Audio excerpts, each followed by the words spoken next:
Hello everyone, I hope everyone is good, everyone is fine. So आज हम लोग बात करेंगे बिहार स्टेट एलिजिबिलिटी टेस्ट का, जो अभी हर जगह छाया हुआ है कि इसका क्या पैटर्न है, क्या सिलेबस है, कब एग्ज़ाम होगा, क्या नोटिफिकेशंस है, एग्ज़ाम का पैटर्न क्या है, एलिजिबिलिटी क्या है, क्या अदर स्टेट वाले एग्ज़ाम भर सकते हैं या नहीं। So in this video I'll be telling everything. So welcome back to my YouTube channel English with Pooja Singh, and today I completed 500 subscribers. So thank you so much everyone. आपका हर एक comment, आपका हर एक like और आपका हर एक subscription मेरे लिए बहुत मैटर करता है, तो thank you so much. So let's get started.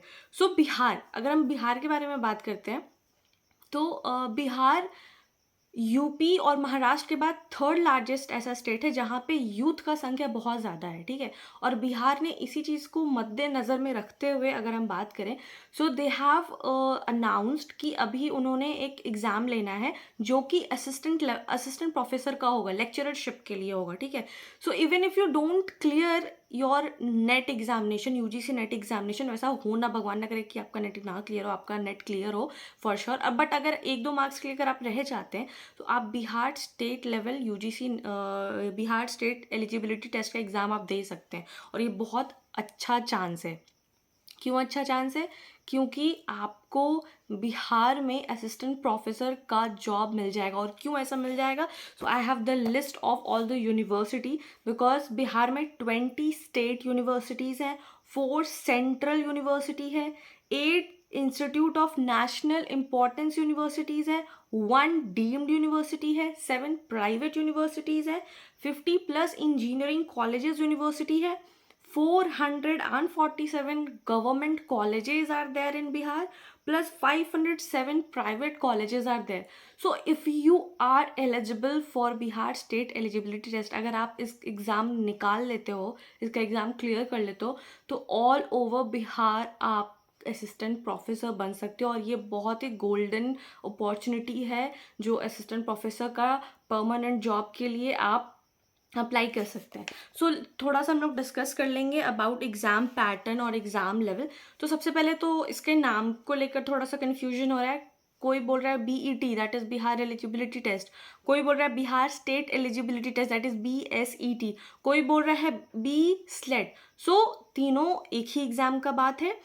आप चाहें, आपको जैसे इजी हो आप वो बोल सकते हैं, बट इसका अगर एग्ज़ाम का रियल नेम अगर हम वेबसाइट पे चेक करें तो it is all about Bihar state eligibility test, Bihar state level eligibility test, ठीक है। इसको कंडक्ट कौन करता है? Bihar state council of educational research and training वो करते हैं। एग्ज़ाम साल में एक बार होगा। यहाँ पे थोड़ा यूजीसी नेट से ये डिफरेंट है। यूजीसी नेट एग्ज़ाम साल में 2 बार कंडक्ट कराता है, बट यहाँ बिहार स्टेट एलिजिबिलिटी टेस्ट में एग्ज़ाम साल में सिर्फ एक बार कंडक्ट होगा, ठीक है। अब बात करते हैं एग्ज़ाम लेवल का। तो यहाँ पे 3 पेपर होंगे, paper 1, paper 2 and paper 3 as of now. Application mode आपका ऑनलाइन होने वाला है, ठीक है। मतलब आपको फॉर्म ऑनलाइन भरना है, ठीक है, लेकिन आपका एग्ज़ाम ऑफलाइन मोड में होगा, ठीक है। आपका एग्ज़ाम ऑफलाइन मोड में होगा, ठीक है। उसके बाद अगर हम फीस के बारे में बात कर लेते हैं तो for general it is 700 rupees, for OBC it is 550 rupees, for SC and ST it is 400, और जो डिसेबल्ड हैं उनके लिए 200 रुपीज़ रखा गया है, ठीक है। अब हम बात कर लेते हैं कि इसका सिलेक्शन क्राइटेरिया क्या होगा। इसका सिलेक्शन क्राइटेरिया आपको एग्ज़ाम देना है और उसके बाद जो मेरिट लिस्ट आता है उसके बेसिस पे होगा। As of now date announced नहीं हुआ है, अभी नोटिफिकेशंस नहीं आए हैं, but there are high chances कि नोटिफिकेशंस आने वाले हैं।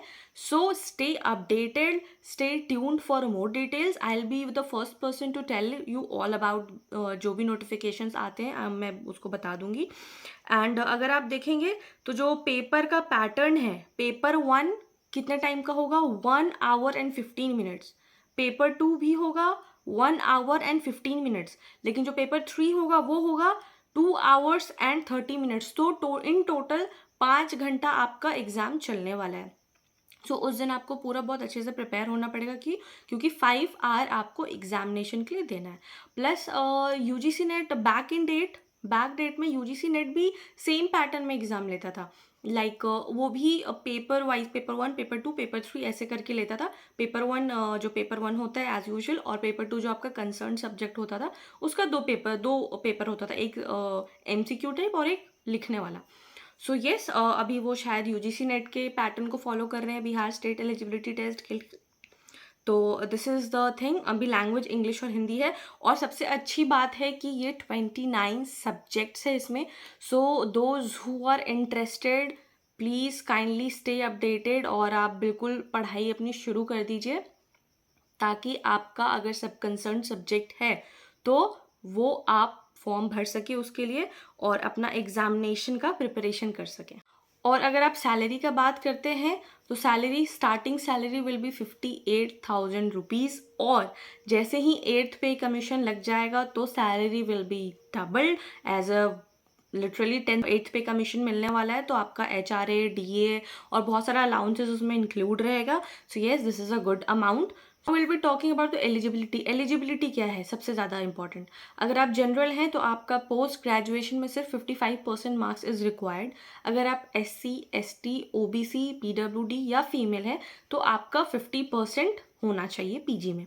उसके बाद अगर आप जनरल हैं तो आपका जो एज लिमिट है वो आपका अभी यहाँ पे कोई फिक्स नहीं किया गया है, और एज लिमिट फॉर नेट कोई फिक्स नहीं है, but JRF it is 30 years, right. For female, ST, SC, PWD, disabled and transgenders, ये जो जितने हैं इनके लिए क्या किया गया है कि अगर आपका इस कैटेगरी में आप बिलोंग करते हैं तो आपको 5% का रिलैक्सेशन मिलेगा एज में, ठीक है। तो दिस इज़ द एलिजिबिलिटी, आपका क्लियर है। उसके बाद से आपका बिल्कुल अपडेट रहना है कि नोटिफिकेशन कब आएगा। द मोमेंट नोटिफिकेशन आए, ये this is a very good opportunity, even if you don't clear the UGC net examination, ये बहुत अच्छा मौका है कि आप एग्ज़ाम फॉर्म भर दें। तो ये अभी टोटल कंसर्न्ड है, एग्ज़ाम ड्यूरेशन अभी अनाउंस होना बाकी है, और सबसे अच्छी बात है कि इसमें कोई नेगेटिव मार्किंग नहीं होगा। So this is the biggest thing कि इसमें नेगेटिव मार्किंग नहीं होने वाला है। सो अगर आप अभी भी UGC नेट का प्रिपरेशन कर रहे हैं सो काइंडली कंटिन्यू दैट। ये बिल्कुल मिलता जुलता हुआ पैटर्न है। This is a very good opportunity, आप बोल सकते हैं एक नया अपडेट भी बोल सकते हैं इसको। So yes, Bihar eligibility test is very important, आप बिल्कुल भी ना छोड़ें जब भी ये नोटिफिकेशन आए। So yes, that is all for today, and let me know in the comment section अगर आपको कोई भी डाउट हो। Yes, one more thing I would be like to say कि अगर आप दूसरे स्टेट के OBC, ST, SC कैटेगरी से बिलोंग करते हैं और आप बिहार में एग्जामिनेशन फॉर्म भरना चाहते हैं तो वहाँ पे आपका कैटेगरी जनरल में ही कंसिडर होगा, बिकॉज बहुत सारे एग्जामिनेशन में ऐसा होता है, राजस्थान में RPSC में भी यही होता है कि अगर आप दूसरे स्टेट से बिलोंग करते हैं SC, ST, OBC की कैटेगरी में तो वो लोग आपको जनरल ही कंसिडर करते हैं। सो जो बिहार के हैं उन लोगों के लिए तो बहुत अच्छी न्यूज़ है, और जिसका UGC नेट नहीं क्लियर हो पाया है 1-2 मार्क्स से, वो बिहार एलिजिबिलिटी टेस्ट को एक बहुत अच्छा मौका ले सकते हैं और एग्ज़ाम दे सकते हैं, और आपका पोस्टिंग बिहार में ही होगा। So yes, this is a golden opportunity. So yes, if you found this video helpful, like, share, comment, and yes, thank you for watching.